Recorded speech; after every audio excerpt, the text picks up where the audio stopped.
members from all the states, from all political parties, express this is not fair. Even I told, even at the time of discussion, today you are bringing the bill. Sometimes tomorrow, if you come to the power in New Delhi, what will be your status?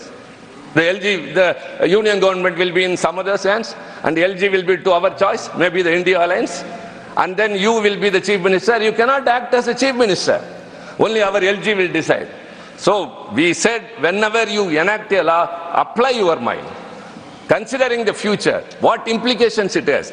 So kindly, my dear friend Sudhanshu ji, what you have accused about the state government will be pointed out only to the LG. Sir, I request you, sir, this approach and this consideration we have shown today should be shown to every part of the country and to every section of the people, sir, whether rich or poor, whether urban or rural. Thank you very much, sir. Sri Sanjay Singh. After that, Randeep Surjewala. டெல்லியில் மாணவர்கள் உயிரிழந்த விவகாரம் தொடர்பாக நாடாளுமன்றத்தில் திமுக MP Trichy Siva உரையாற்றினார்.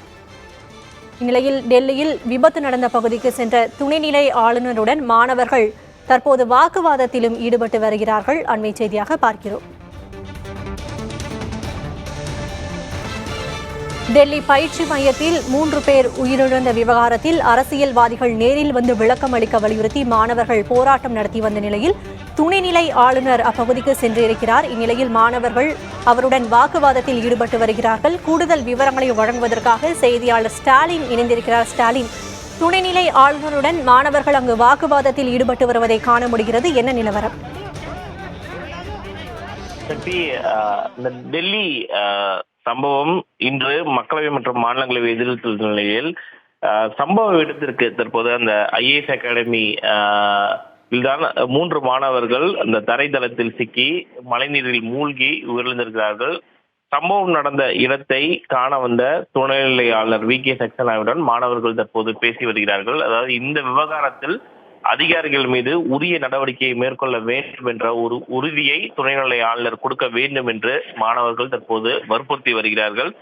இந்த சம்பவத்தில் தொடர்புடையவர்கள் ஒருவர் கூட தப்பிக்க முடியாது என்ற ஒரு உறுதியை துணைநிலை ஆளுநர் மாணவர்களிடம் அளித்திருக்கிறார். காவல்துறையினரும் அதிக அளவில் குவிக்கப்பட்டிருக்கக்கூடிய அந்த காட்சியில் உங்களால் பார்க்க முடியும். காவல்துறை உயர் அதிகாரிகள் உடன் இருக்கிறார்கள், துணைநிலை ஆளுநருடன் உடன் இருக்கிறார்கள். சம்பந்தப்பட்ட ஐஏஎஸ் பயிற்சி மையத்திற்கு ஏற்கனவே சீல் வைக்கப்பட்டுள்ளது. 2 பொறியாளர்கள் உட்பட 7 பேர் கைது செய்யப்பட்டிருக்கிறார்கள் என்ற விவரத்தையும் துணைநிலை ஆளுநர் மாணவர்களிடம் தெரிவித்திருக்கிறார்.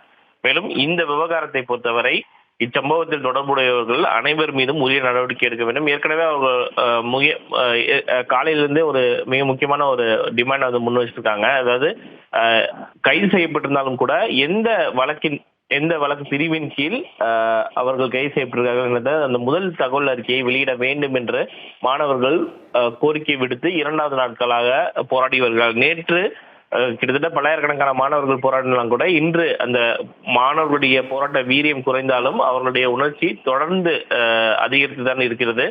மாணவர்களை பொறுத்தவரை துணைநிலை ஆளுநருடன் சற்று வாக்குவாதத்தில் ஈடுபட்டாலும் தற்போது அவர்களுக்கான ஒரு உறுதியை துணைநிலை ஆளுநர் வி கே சக்சேனா கொடுத்திருக்கிறார். இச்சம்பவத்தில் தொடர்புடையவர்கள் நிச்சயமாக தண்டிக்கப்படுவார்கள், ஒருவர் கூட தப்பிக்க முடியாது என்று துணைநிலை ஆளுநர் தெரிவித்திருக்கிறார்.